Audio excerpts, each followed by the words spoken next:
Señora presidenta, señorías, permítanme comenzar esta intervención con un recuerdo hacia las víctimas de los atentados de Barcelona y Cambrils y una breve reflexión sobre la tragedia que los españoles hemos sufrido allí, en Cataluña, hace apenas unos días. Nos han herido en un rincón de España, pero hemos sentido el dolor en España entera. Y nos ha invadido a todos los españoles no solo la pesadumbre, también la rabia contenida ante la crueldad incomprensible de un fanatismo sin entrañas. Quiero reiterar nuestro apoyo y nuestro cariño a las víctimas y a sus familiares, a todas las víctimas, tuvieran o no un pasaporte español, porque todas ellas son hoy víctimas nuestras. Hemos tratado de agilizar desde el primer momento todos los mecanismos de atención para que nadie, tuviera la nacionalidad que tuviera, pudiera sentirse desamparado en estas dramáticas circunstancias.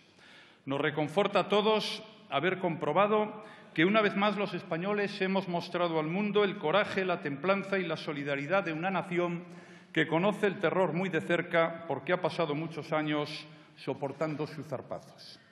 Quiero hacer un reconocimiento en esta Cámara a todas las fuerzas y cuerpos de seguridad del Estado que cada día y en todas partes velan por nuestros derechos y nuestras libertades. Los españoles les estamos agradecidos y somos conscientes de contar con unos servicios de seguridad que están entre los mejores del mundo. De igual modo, es necesario reconocer el papel de todos los miembros del sistema de salud y de protección civil en su fundamental labor de asistencia a los heridos. A ellos, como a nuestro servicio consular, quiero reiterar el apoyo y el reconocimiento del Gobierno. Señorías, nos han hecho daño, pero no nos han vencido, ni nos vencerán. Seguirán acechándonos, pero estaremos cada vez más preparados para hacerles frente. En primer lugar, con nuestra unidad, unidos en todo lo que compartimos, los valores de la vida, la libertad y la convivencia en paz. Unidos en el empeño decidido de acabar con la peor amenaza que hoy se alza contra Occidente, como demostramos el pasado lunes los líderes europeos que nos reunimos en París. Unidos a la hora de hacer saber a los fanáticos que en España no van a encontrar apoyos porque en el bloque que deseamos ofrecer los españoles y sus representantes no estamos dispuestos a dejar ninguna fusura en la que pueda alojarse la sinrazón. Y ahora ya, señorías, entremos en la materia que hoy nos ocupa. Es este un asunto que en los últimos años hemos debatido ampliamente en esta Cámara, en distintos formatos, sobre diferentes aspectos del mismo y con peticiones diversas por parte de los grupos parlamentarios que lo han planteado. En concreto, y solo en este Congreso de los Diputados, he tenido 52 intervenciones relacionadas con el mismo. Les recuerdo solo las más importantes. Comparecencia del 1 de agosto de 2013, hace más de 4 años. Asimismo, el 27 de noviembre de 2014, defendí la posición del Gobierno en el debate de totalidad de los proyectos de ley que conformaban el Plan Nacional de Regeneración Democrática. También, en varias comparecencias para dar cuenta de reuniones del Consejo Europeo, hemos tratado estas cuestiones. Me refiero en concreto a los debates sobre los consejos del 7 y 8 de febrero de 2013, del 22 de mayo del mismo año, del 23 y 24 de octubre de 2014 y del 18 de diciembre también de 2014. En todos los debates del Estado de la Nación celebrados durante la 10ª legislatura abordamos también los problemas de la corrupción, en concreto en los de los años 2013, 2014 y 2015. Asimismo, tuvimos ocasión de ocuparnos de ello en los 4 últimos debates de investidura, en el del año 2011 y los 3 del año 2016, 4 de marzo, 2 de septiembre y 29 de octubre. Y además, en las sesiones semanales de control al Gobierno, he respondido a 32 preguntas orales sobre estos mismos asuntos desde febrero de 2012. Quiero precisar que en la relación que acabo de hacerles únicamente figuran debates que se han producido en esta Cámara y en los que he intervenido en mi condición de presidente del Gobierno. Por tanto, hago abstracción de todos los que se han producido en el Senado y de las innumerables intervenciones que sobre esta materia los señores ministros han protagonizado tanto en pleno como en comisión. A mayor abundamiento, les recuerdo que en estos momentos hay 2 comisiones parlamentarias, una de ellas de investigación, trabajando ya en esta Cámara sobre lo mismo. El grado de detalle que se está siguiendo en estos trabajos lo acredita la comparecencia de personas que abandonaron el Partido Popular y la vida pública hace ya más de un cuarto de siglo. Por último, señorías, les recuerdo que hace solo 2 meses varios señores diputados pretendieron que esta Cámara exigiera la responsabilidad política del presidente del Gobierno y, para lograr sus objetivos, pusieron en marcha el instrumento que la Constitución española establece a estos efectos, un instrumento que no se había utilizado desde hace más de 30 años en nuestro país, la moción de censura. En resumen, señorías, me he sometido siempre y cumplidamente al control de esta Cámara. Desde el primer día respondo de mis actos, doy cuenta de mis intervenciones, participo en toda suerte de debates y atiendo a todas las cuestiones que ustedes tienen a bien plantearme. Lo hago, entre otras razones, porque es mi obligación como presidente del Gobierno. Otra cosa distinta es que a algunos de ustedes no les guste nada de lo que hago y desdeñen las explicaciones que se empeñan en pedirme, que pretendan que les dé la razón sin más, que manifieste conformidad con lo que ustedes presentan como verdad indiscutible, que admita mansamente sus imputaciones, las que a ustedes les convengan en cada momento, y que, en consecuencia, pague la pena correspondiente. Pena que, faltaría más, también la establecen ustedes y, a ser posible, consiste en que abandone el Gobierno. Señorías, entenderán ustedes que no puedo aceptar estos planteamientos. No es así como funcionan las cosas. Pero volvamos al relato de los hechos de los que trae causa esta comparecencia. Lo cierto es que algunos de ustedes decidieron el pasado 24 de agosto que yo compareciera aquí, en este mismo mes, y en un pleno extraordinario, fuera del periodo de sesiones, para volver a hablar de lo mismo. En esta ocasión, y ante la ausencia evidente de cualquier elemento nuevo que pudiera justificar estas urgencias, la excusa que aducen es mi supuesta negativa a asumir las responsabilidades políticas por haber declarado como testigo ante un tribunal. Señorías, tienen derecho a pedir mi comparecencia. No se lo voy a reprochar. Tampoco voy a perderme en reflexiones o cábalas sobre las auténticas intenciones que parecen animar el celo inquisitorial de alguna de sus señorías. Pero sí me van a permitir que insista en lo que acabo de señalar hace unos momentos, que ya he informado sobre lo mismo en 52 oportunidades, que no hay ninguna razón sobrevenida que demande esta comparecencia y que, a la vista de los problemas que tenemos hoy en España y de los retos que debemos afrontar, no se entiende la necesidad de celebrar con carácter extraordinario y fuera del periodo de sesiones un debate sobre este asunto y que no nos centremos en otros que acaso merecieran con más motivo la atención y el interés de sus señorías.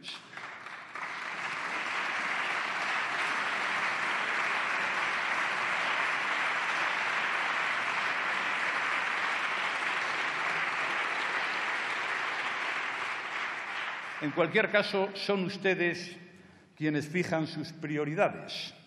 Esto es lo que a ustedes más les preocupa y yo lo respeto, aunque, como les acabo de decir, no lo comparta. Dicho esto, permítanme 2 consideraciones más. Lo primero que me llama la atención de esta petición de comparecencia, y no sé si debo congratularme por ello, es que se justifique no por actuaciones de mi Gobierno, como estipula la Constitución española, es lo habitual y sería lo lógico, sino por actuaciones de mi partido, y algunas, por cierto, de hace más de 20 años.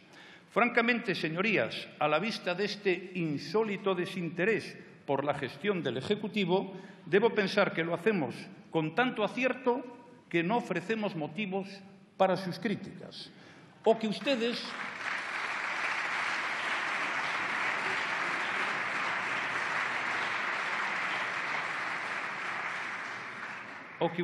no se toman el trabajo de buscarlos, me refiero a los motivos, y prefieren seguir transitando por un camino que, de tan trillado, amenaza con no llevarles a ningún lado. En segundo lugar, señorías, también resulta bastante pintoresca su obsesión en pretender juzgar y condenar en esta Cámara a mi formación política, porque no es al Gobierno de España, es a mi formación política. Lo hacen cada vez que tienen ocasión. Sus alianzas les permiten sumar los votos para ello. Es verdad que no siempre. Pero permítanme que les diga que su suma de minorías no sirve para enmendarle la plana a la voluntad clara y nítida que los españoles han expresado en las 3 últimas ocasiones en que fueron convocados a las urnas. No me lo tomen a mal, pero entenderán que les señale un hecho indiscutible. A la hora de hacer juicios políticos y de valorar las responsabilidades de unos y de otros, resulta mucho más ecuánime, menos sesgado y, por tanto, más atinado el juicio de los españoles que el de alguna de sus señorías en sesiones como esta.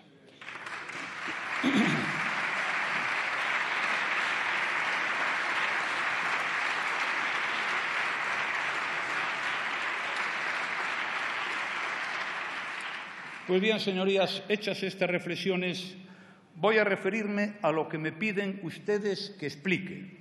¿Por qué me niego a asumir las responsabilidades políticas tal y como ustedes las demandan? Y es que he de decirles que a la vista de sus demandas, el concepto de responsabilidad política que ustedes proclaman nada tiene que ver con lo que dice nuestro texto constitucional y sí mucho con sus urgencias políticas. Tal y como ustedes parecen entender la responsabilidad política, cuando se trata de la mía, no ciertamente de la de ustedes, se trata de un saco sin fondo en el que ustedes pueden introducir cuanto les plazca y utilizar a gusto de sus intereses concretos. Señorías, se lo digo con absoluta franqueza. Yo no me opongo a que se me exijan responsabilidades políticas. Es una de las funciones más importantes que a ustedes les compete, además de aprobar leyes o controlar al Gobierno. Y esa facultad de exigir responsabilidades políticas la tienen ustedes, además, en exclusiva. Solo ustedes pueden hacerlo. Ni siquiera el Senado está facultado para ello. Y esto es lógico y es razonable. El presidente del Gobierno lo es porque esta Cámara le da su confianza. Y esta Cámara se la puede retirar. Eso es exigir responsabilidades políticas. ¿Y cómo puede hacerlo? Pues históricamente se retiraba la confianza cuando el Gobierno perdía una votación importante, sin más. Pero eso planteaba 2 problemas que se entienden muy bien. Primero, confundía el pronunciamiento parlamentario sobre un asunto concreto, el que fuera, bastaba uno, con la expresión global de confianza o no al Gobierno. Y, en segundo lugar, provocaba situaciones de gran inestabilidad institucional, porque la pérdida de una simple votación hacía caer al Gobierno. Y luego ya se abría un proceso para ver quién y cómo gobernaba, si es que ello era posible.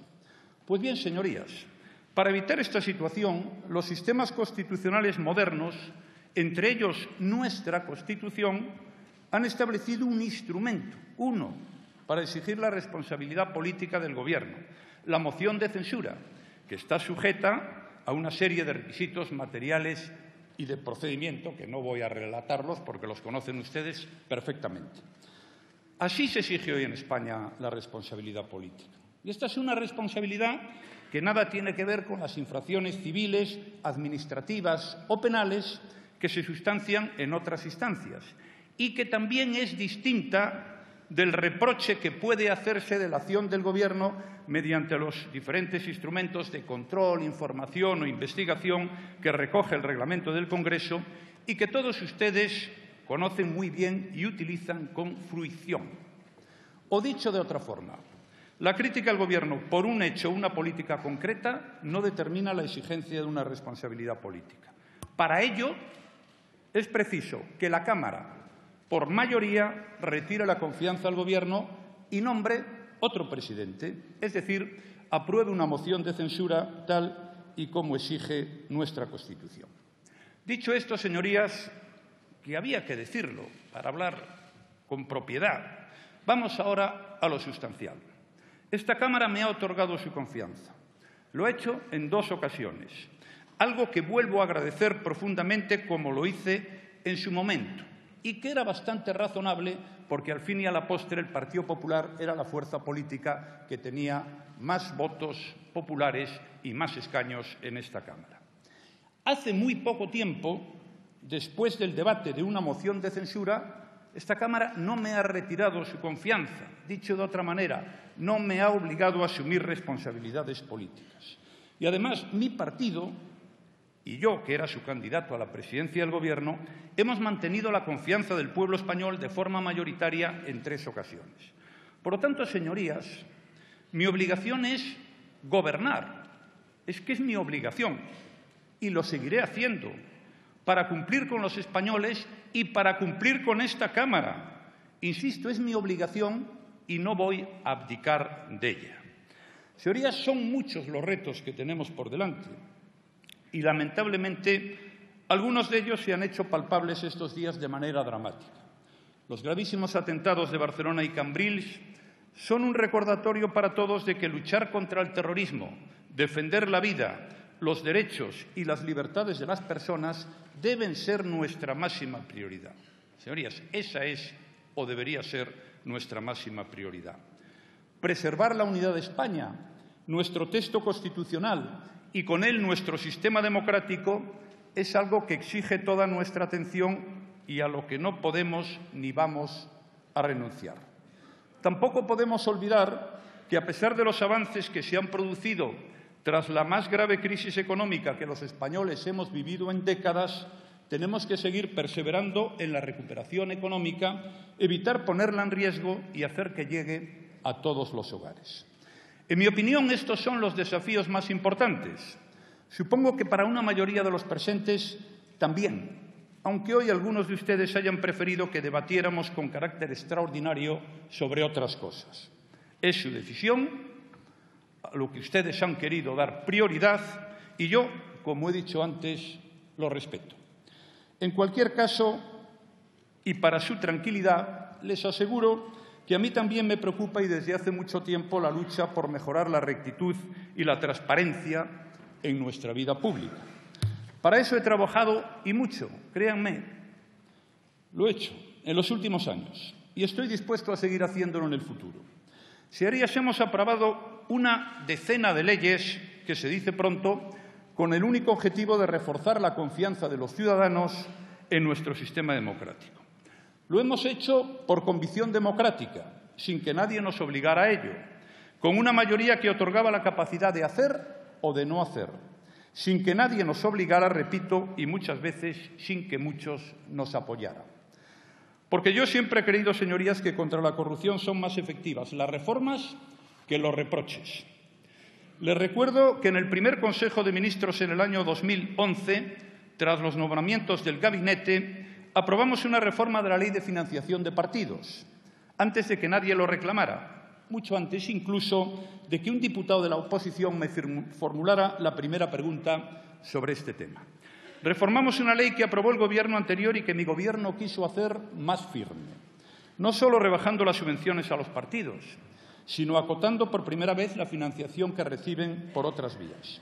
Entre otras decisiones, prohibimos que una entidad que reciba financiación pública pueda realizar una donación a un partido. Establecimos más límites y más controles, porque también reformamos las exigencias de transparencia. Por ejemplo, nuestros partidos políticos tienen que publicar sus cuentas en su página web por esta ley.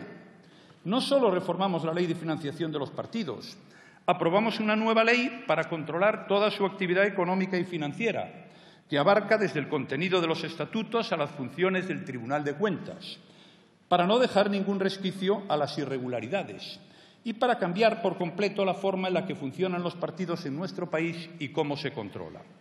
Hoy están prohibidas las donaciones de personas jurídicas, antes no, y las de personas físicas que superen los 50.000 euros, y todas se comunican al Tribunal de Cuentas. Hoy están prohibidas las condonaciones de deudas bancarias a los partidos políticos o cualquier renegociación fuera de mercado. Antes de que yo fuera presidente del Gobierno, la situación era bien distinta, como pueden acreditar algunos aquí presentes que resultaron agraciados con importantes condonaciones de créditos por entidades financieras.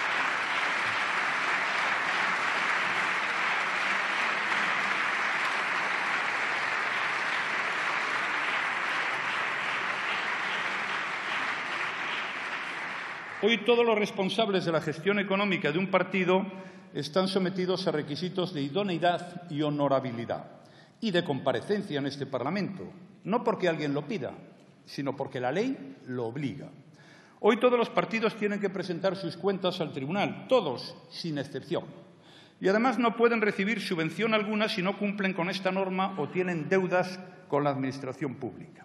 Como tampoco puede hacerlo ninguna persona que haya sido condenada por delitos relacionados con la corrupción. En definitiva, señorías, hoy todos los partidos políticos en esta Cámara y fuera de ella tienen que cumplir las reglas más estrictas que jamás han existido en nuestro país. Y no solo eso, sino que afrontan una responsabilidad penal en caso de no hacerlo. Una responsabilidad penal que tampoco existía antes. O pueden ser acusados por un delito de financiación ilegal que tampoco estaba recogido en el Código Penal. Y todas estas son mejoras que hemos introducido y que no es bueno ignorarlas, entre otras cosas porque no es justo y han supuesto un avance importante en la lucha contra la corrupción. Señorías, no solo hemos extremado la vigilancia sobre los partidos políticos, también hemos sometido al máximo control a la Administración pública y a sus responsables. Porque ha sido mi Gobierno el que aprobó por fin una ley de transparencia para España. Ha sido mi Gobierno el que ha convertido en una publicidad de oficio lo que antes era una opacidad completa. Subvenciones, contratos o inmuebles de la Administración. Retribuciones, indemnizaciones o compatibilidades de los altos cargos. Todo es público a día de hoy y no lo era antes de las últimas reformas.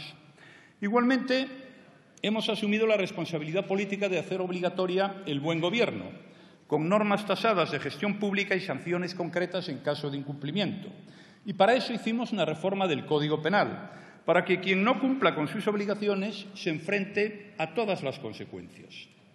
Serían obligaciones colectivas y también a nivel particular, porque de igual modo ha sido mi Gobierno el que ha aprobado el primer Estatuto del Alto Cargo, con los máximos requisitos de idoneidad y honorabilidad para su nombramiento. Y, sobre todo, se establecen controles más estrictos sobre su patrimonio, en el nombramiento y también en el cese, para detectar cualquier posibilidad de enriquecimiento injustificado y llevar, en este caso, ante la justicia si es necesario. Señorías, somos y hemos sido siempre conscientes de que no basta con hacer más exigentes las normas. Es necesario hacer más efectivas y, en su caso, también más duras las sanciones, a fin de disuadir a aquellos que pudieran pretender acercarse a la política con otros fines espurios y ajenos al interés general. Por eso hemos trabajado en facilitar y fortalecer la acción de la justicia, con reformas en el ámbito penal y procesal. Y eso me permite afirmar que el Gobierno ha dotado de más instrumentos a los tribunales para hacer frente a la corrupción. No solo porque hoy pueden perseguir más delitos, comenzando, como les he dicho, por el de financiación ilegal, sino porque pueden exigir más responsabilidades al haber ampliado los plazos de prescripción de los delitos relacionados con la corrupción. Pueden imponer penas más duras, inhabilitaciones más largas y tienen más instrumentos para hacer que se devuelva hasta el último euro robado a los españoles. En los últimos meses de la 10ª legislatura creamos, como saben, la Oficina de Recuperación y Gestión de Activos procedentes de la lucha contra la corrupción. Hace un mes comparecía su responsable aquí, en esta Cámara, porque así lo estableció el Gobierno en su regulación, para dar cuenta de su gestión y de sus resultados, informando que a día de hoy gestiona más de 250 bienes incautados del delito y cuenta con cerca de 17 millones de euros en su cuenta de depósitos. Señorías, hemos trabajado además para dotar de más instrumentos a la justicia y hemos hecho lo posible para dotarla de mejores medios. A pesar de las dificultades económicas por las que, como bien saben o deberían saber, hemos atravesado. Y les daré algunos datos. En los presupuestos vigentes para el año 2017 se prevé la creación de 89 nuevos juzgados, además de las 16 plazas de magistrados para la segunda instancia penal. En total, 105 unidades que refuerzan nuestro sistema judicial y la lucha, entre otros delitos, contra la corrupción. Precisamente la Fiscalía Anticorrupción ha incrementado un 40% su plantilla desde 2014 y se ha ampliado un 14% el número de sus delegados provinciales. El número de efectivos de apoyo de la Agencia Tributaria se ha incrementado un 22% y el de la Guardia Civil un 35%. Señoría, todas estas reformas las hemos planteado y las hemos aprobado para que no quede ninguna duda de que nuestra voluntad de servicio público está asegurada por los controles y está garantizada por el Estado de Derecho. Pero también para dejar claro a los españoles que quien se aparte en su actividad política de este servicio público será apartado de sus responsabilidades y apartado de la política. He dicho en muchas ocasiones, y quiero reiterarlo hoy aquí, que en España no hay impunidad, que las instituciones funcionan, los controles no se advierten y las irregularidades se sancionan, donde se tienen que sancionar, en los tribunales y en las urnas. De no ser así, no habríamos conocido nunca los casos de corrupción que hemos conocido en los últimos años. Pero lo más importante es que la policía, la Guardia Civil, los jueces y los fiscales los han llevado a los tribunales, que se están persiguiendo y juzgando, porque no hay impunidad para la corrupción y sí hay más contundencia contra la misma. No hay impunidad porque España es un país con controles, los ha habido siempre, pero ahora son más estrictos que nunca. En España hay libertad de prensa y cada cual informa de lo que estima oportuno y conveniente. En España hay un Tribunal de Cuentas que audita la actividad económica y financiera de los partidos. En España hay un Poder Judicial que persigue los delitos y castiga a sus culpables. En España hay un Gobierno que cumple y hace cumplir las leyes. Y en España, señoría, cada uno cumple con su función. Así es y así debería ser siempre. Las instituciones, la justicia y el Estado de Derecho funcionan. Siempre lo he defendido con toda mi convicción y siempre trabajaré para que así sea con toda mi voluntad, porque es en lo que creo. Señorías, lo he dicho alguna vez, pero quiero reiterarlo hoy aquí. Yo creo en la política, en la gente que desde cualquier ideología democrática pone todas sus capacidades al servicio del bien común, en la nobleza de la vocación individual de trabajar por el progreso colectivo, en la dignidad de la política y de quienes saben ejercerla. Y como no estoy enfermo de sectarismo, les incluyo a todos ustedes en esa consideración general.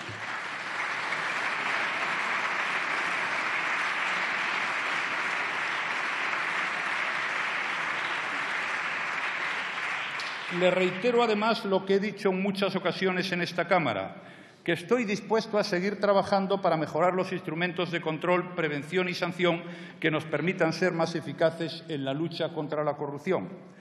En suma, señorías, una vez más he comparecido ante este Congreso de los Diputados porque ustedes así lo han decidido. Volveré a hacerlo cada vez que ustedes tengan a bien solicitarlo.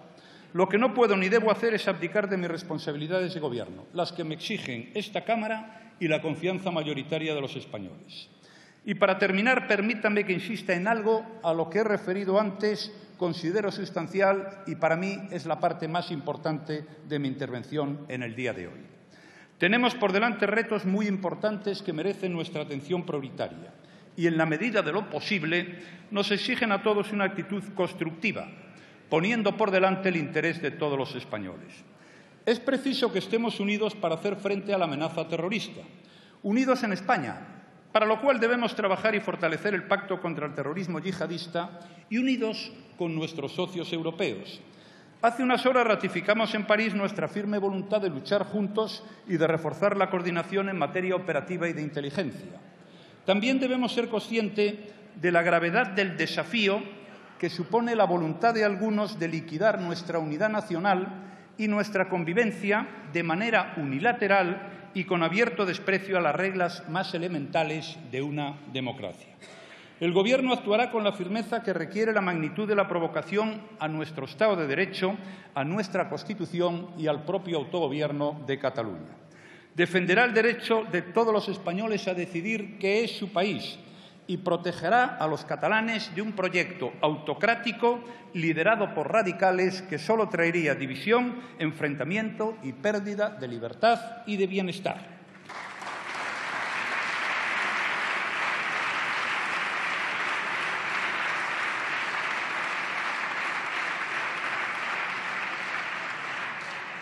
Por último, señorías, aunque hace tiempo que ya nadie cuestiona los resultados de la recuperación y los buenos datos de crecimiento económico y creación de empleo, lo cierto es que todavía tenemos una tarea por delante muy importante. Hemos superado la mayor crisis económica que tuvo España en décadas. La última encuesta de población activa nos recordaba que en el último año el número de ocupados en España aumentó en 660.000 personas. Pues bien, a pesar de esos buenos datos, todavía queda mucho para llegar a los 20 millones de ocupados que es el objetivo que planteé en el debate de investidura en esta legislatura. Esto no solo sería bueno en sí mismo, esto ayudaría a mejorar nuestros servicios públicos, nuestras pensiones y el nivel de bienestar de los españoles. No lo olvidemos. Señorías, estas son las prioridades de mi Gobierno y creo que de la mayoría de los españoles. Sin duda hay más. Naturalmente debemos seguir luchando contra la corrupción, haciendo que cada vez sea más difícil, sancionando con más rigor las conductas reprochables y fortaleciendo la confianza de los ciudadanos en nuestra democracia. De lo que no estoy seguro, se lo digo con absoluta franqueza, es que este tipo de debates sean muy útiles a estos efectos. Me temo más bien que el objetivo de algunos sea otro. E intuyo, además, que hay mucha gente que empieza a darse cuenta. Muchas gracias, señorías.